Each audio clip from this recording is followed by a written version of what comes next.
If I had 1 year to learn character art, knowing what I know now, this is exactly how I'd plan it. Because character art isn't just one thing. It's a massive spectrum of workflows, styles, techniques. And if you don't have a flexible plan, it's incredibly easy to get overwhelmed, stuck on one big project, or just burn out before you ever finish anything. So this is how I'd plan a year of learning character art to level up as fast as possible, finish more projects, and still make something big and cool along the way. This is my 1 year roadmap.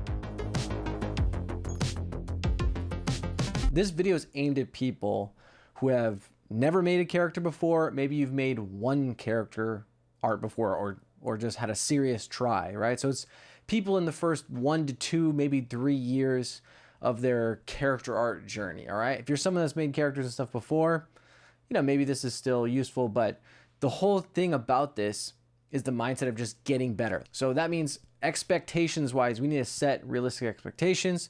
The main goal is self-improvement, setting personal bests and continuing to do that, right? Getting better. It's not about getting jobs. It's not about getting paid, okay? That would be a rule. In the first couple of years, don't post anything on ArtStation. You don't need any portfolios or anything for a long time, okay? It's about getting better, getting skills, making cool stuff. So if that sounds like you, then stick around. This plan might help you get better. Character art is a huge category. Okay, it's not just like one single skill. When you think, hey, I want to make cool characters in 3D, and I think I want to make cool characters in 3D, it's different. It's different kinds of characters, different styles, software, all that stuff, right? So I want to make 3D characters can mean a bunch of different things. It could be cinematic characters for offline rendering. It could be real-time characters for games or cinematics. And even within games, right? If it's just games, Fortnite is a game, Expedition 33, Hollow Knight, Silksong. These are all games and they're wildly different. Any kind of plan that we want to use and make up has to be flexible. It has to be flexible so that it can work for a lot of different people and so it can work for yourself, because you might start, trying to do one thing and realize, I don't like this so much. I want to try something else. Life gets in the way, all kinds of things. So it needs to be something that can help us achieve our goals, but also be flexible enough to change and go with the flow. So any plan that's going to work has to be flexible. It has to adapt to you. It has to adapt to what you're interested in. You might start trying to learn one thing and realize you don't like it that much, or just, cling on to something else. It has to adapt to your schedule, your life as things come up, and just where you're at skill-wise. The thing about getting better isn't just about starting projects, it's about finishing them. To get better, you need quantity. You need reps. That builds experience, that builds confidence, and skills, because finishing is a skill. You can't just start projects and then abandon them, right? So you need space to make something big and exciting in this plan too. Most people only do their big, exciting kind of dream projects, and that's where they stall, okay? So this is how I would plan out 1 year of growth to do all that. Okay, now the plan. This is how I would plan my own 1 year of growth to do all of that. Okay. All right. We're going to draw just a line down the middle. We're going to talk about 2 different kinds of projects: small projects, which we're going to call bricks, and large projects, which we're going to call pillars. Well, all you need to know is small projects and big projects, right? We need a year of making projects, and we all want to do one big project, but we can't spend a whole year doing one big project. Okay. That would just waste a whole year, and that's not enough. We need experience. We need finishing projects, remember? So we need to do both. Okay. So small projects, what are they for? They're for learning. Small projects is where you're going to do most learning. Okay. It's where you're going to do the practicing. By doing small projects, we're going to build momentum, which is good because you don't want to burn out. You don't want to lose momentum and then just go, never mind, right? And small projects are all about finishing. Now, finishing doesn't mean they're shiny, they're awesome, they're done. You put them on Instagram and get 1 million likes or in portfolios. It's just about pencils down, stopping, learning how to land the plane. And it can be a messy, janky landing sometimes. Totally fine. But you need to finish, okay? Also, small projects, they're gonna have deadlines. All right, so your small projects, they're about small scope, right? they need to be like a week or less. That's what you're aiming for, because it's probably going to take longer sometimes, but just make sure you do some that can be done in 2 or 3 days, okay? So that's the idea of a small project, small scope, week or less, okay? Discipline matters with these. Some small spillover is going to happen sometimes, but don't make it a habit. It's not about perfection, okay? It's about stacking them up, okay? It's about starting projects, finishing them, and the repetition of that, all right? So with your small projects, you're going to plan throughout the year, hyper-focused, very specific, often experimental, usually first-time things probably, or just practicing. They can look messy, they can be incomplete, totally fine, all right? Things like anatomy studies, clothing studies, lighting tests, the donut tutorial, things like that, all right? So your big project, this is the thing that you care about. So you're gonna focus on doing that because you care about it. You're gonna focus on quality. Your large project is a showcase. Again, even if you're not showing anybody, that's totally fine. So your small projects are about practicing, doing things, starting things right, and then your big project is about implementing them. If small projects are the rehearsal, large projects are the play, right? Practice the big game. The other thing about the big project, no deadline. Except maybe a year, I guess, right? Since we're doing a year roadmap, sure. But that's the thing, is it really matters that you're doing the best quality. Your big project, you want to be a reflection of your current skill set. You either prioritize deadline or quality. You can't do both. And so we're getting experience in both by doing this. We want a year of all these type of projects. Okay. So the small projects, little ones, focused, those are the ones that you can start and finish. You practice things there and you do them on your big project that you care about, right? So I'll show you a couple examples of what I mean by the small and big projects. Starting off, here are some small projects that are great inspiration. Here's this arm anatomy study by Dionisio. He's got several awesome studies on here. You can see he didn't even do the fingers right, doesn't matter. Great example of a small project. Looks great, and is a way to get more comfortable sculpting and making anatomy, obviously something like this, right? You can do this in one night, if you're new, maybe a couple sessions, right? Here's another one, good one, material study.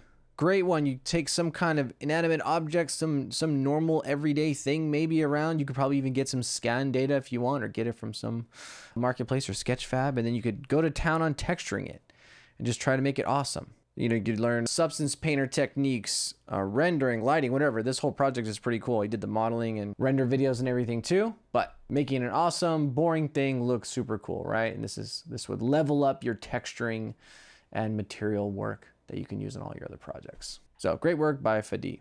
Another one by Hazel. She cranks these out. Hazel's a game hair artist, and you can see here, this is a great example of a small project for her anyway. But you can make hair, not worrying about the face or anything. She may have even used some textures she already had, but practicing making game hair. You don't want to make your first game hair on your character, right? Here's a smaller project that's a marvelous designer study. So just picking some clothing that isn't sci-fi or anything, but has a clear real world counterpart. You could do your research and stuff with the goal of recreating it in Marvelous Designer on one of their mannequins.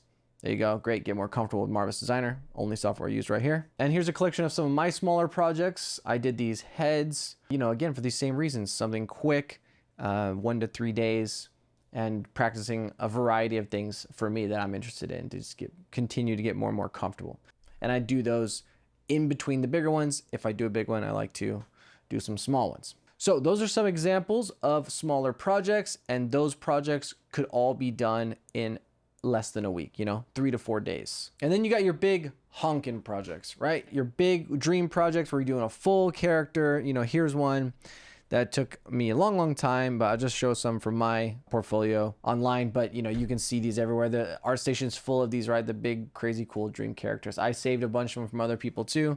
This one you've probably seen, I made it on the channel, or at least I made a video of it on the channel. All of these actually, I did this big orc, which is another full body thing. So this is the maximum scope. There's my Nemo one. So this is a half character.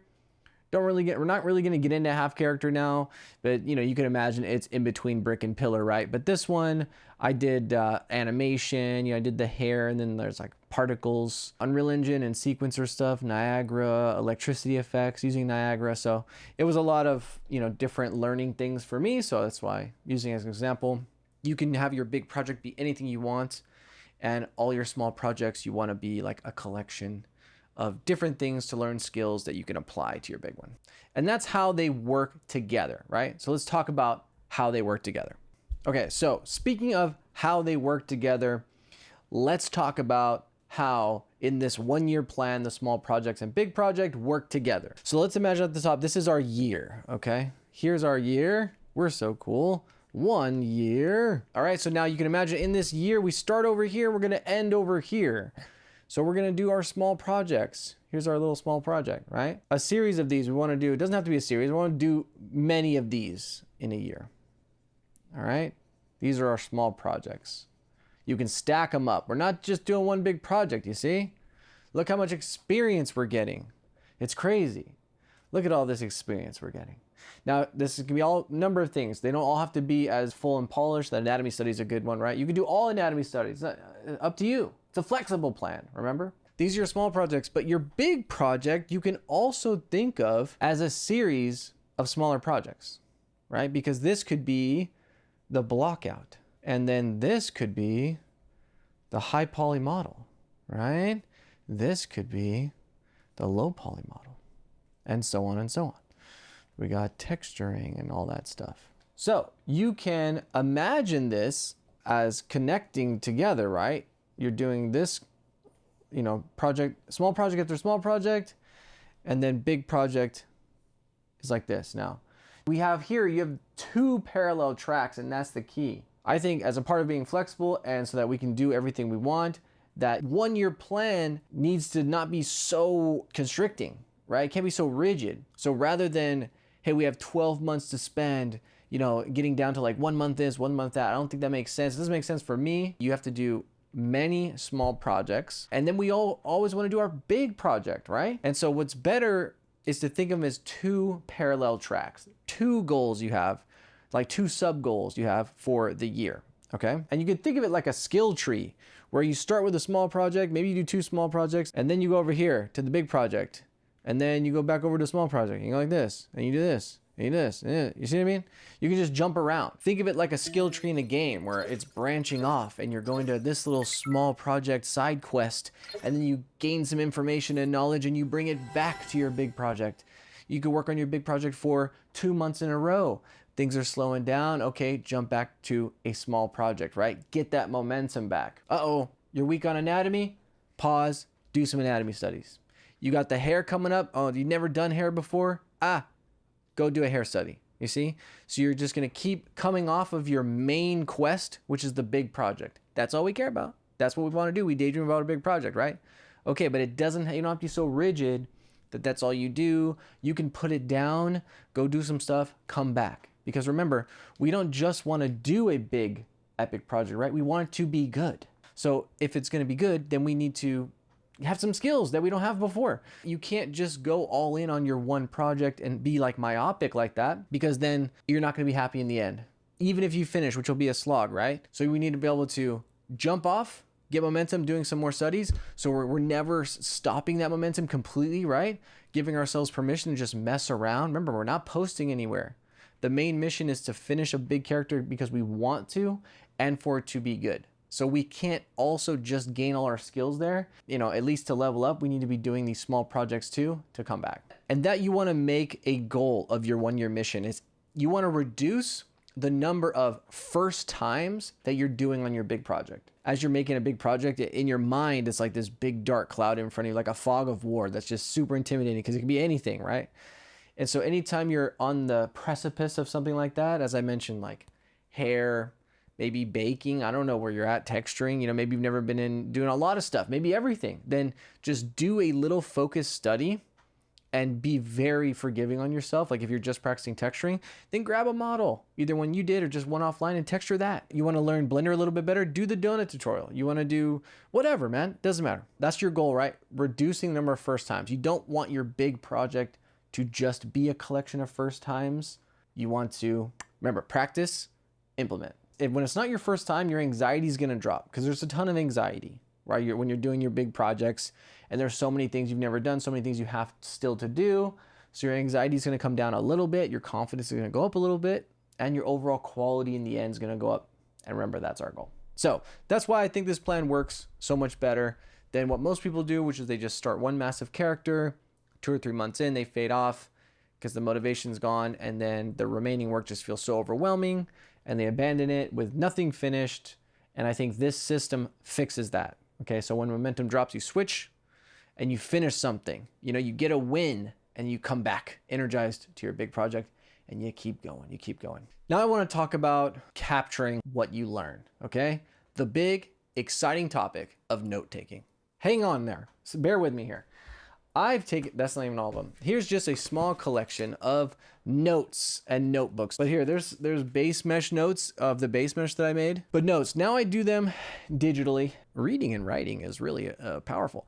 But like writing notes down, it's so dumb to not write notes down, guys. Just write down your thoughts, write down what you know, take things out of your head and put it somewhere, man, I'm telling you. Okay, so notes is super important. If you don't already do that, do that. Again, I do it digitally now because you can search and you can link them together and everything, but I implore you to start taking notes as a part of this plan, okay? So it's something I think few people do, and you gotta take notes, okay? So here's the core idea as it relates to this plan. The projects that you're working on teach you in the moment. Notes help those lessons stick, okay? Because if you don't capture what you've learned, you might relearn the same things, you know, again and again over time. You're still going to recharge some areas, but note-taking really helps solidify it. So during your big project, write down problems you hit, the gotchas, the like, oh, whoops, right? Like the little pitfalls on your main quest there. Write down maybe decisions you made. Again, this is just for you, so it doesn't have, don't overthink it. Just jot this stuff down anywhere. And then things you want to improve for next time. You want to leave breadcrumbs for your future self for your next projects. So when you start your next project, think about all that, how powerful that would be to have a cheat sheet that you made for yourself in the future that you could be like, okay, I'm not doing this big project now. And you tell the stuff, you're, oh yeah, don't do that. Remember all that stuff? It's such an easy thing to do and it's so powerful, okay? At the end of every small project, write down what worked, what didn't, and maybe one takeaway, maybe 2 takeaways. And that's it. Again, it can be small, but stack this stuff up because this turns projects into stored lessons, not just that one-time experience. And this matters because writing things down improves comprehension and memory, long-term retention. I sound like I'm a science person now, but you see what I'm saying? And so you're not just practicing, you're building your understanding. And over time, as you do it, if you do it digitally, you'll create like a personal, searchable knowledge base for your brain, okay? After a year, you're not just gonna have finished projects, you're gonna have a record of what you learned. You can look back on it, what you struggled with, and just, you know, the information you can take on the next year. So if you were to follow this plan, after 1 year, you get real experience across the full workflow, not just one time, right? Repetition of key skills. You get the absolute maximum number of finished projects. And remember what we said at the beginning, you gotta finish projects. That's how you get better fast. So you're maximizing that. All right, so I built this exact system that we just talked about as a free Notion template. Okay, if you don't know what that is, Notion is a note-taking platform. It's free, at least you can use a free plan. And it's what I use to plan all of my own projects, my YouTube videos, everything. Like now, I told you I do digital stuff now, so everything is in Notion now. I'm kind of a Notion junkie, but you don't have to be. If you don't know what that is, trust me, it won't bite. But I made this whole thing. You can download this for free. I'll put a link in the description, but you can see here's a place for projects. We talked about ideas, put a bunch of here, pillar and brick projects. You know, you can just put a bunch of ideas if you want. You can track everything about your project, like how much progress, all the things you have to do. You can write notes and, you know, link stuff and schedule it if you want. There's a place for all your notes that I talked, remember, write notes, capture this stuff. It's searchable. You can link them together in projects. It's got a place to just save all the resources from all over the web. Like you want to save all the tutorials. Here's the donut tutorial. You want to save all the tutorials and everything, and you can check your progress, right? You're just trying to make this number go up. So if you're interested in doing this kind of geeky productivity thing and keeping track and you want it, go ahead. Like I said, I put a link in the description. It's totally free to download. All right, so that's my Notion template for tracking all this. That's the 1 year plan. If you want to get better at character art, You need a system that lets you learn, finish things, and still make the kind of work that gets you excited. Okay, so small projects are where you learn, big projects where you apply it. Do both and level up. After a year, if you look back on where you started, you're going to see how far you've come. So whatever you got to do, just keep making cool stuff. All right, good luck, have fun. I'll see you in the next one. Peace out.